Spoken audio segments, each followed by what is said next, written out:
आरिफ और सारस, इन दोनों की दोस्ती भैया कमाल की है। सही में ऐसी दोस्ती तो कहीं देखी नहीं, मतलब एक पक्षी और एक इंसान में ऐसी दोस्ती हो सकती है। क्या अच्छा ख्याल रखा आरिफ जी ने सारस का।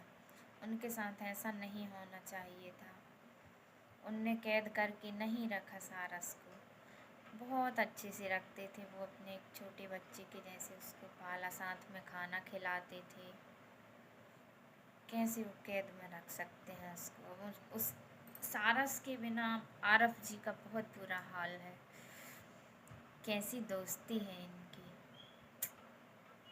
क्या कहें, कुछ कह भी नहीं सकते इनकी दोस्ती के बारे में।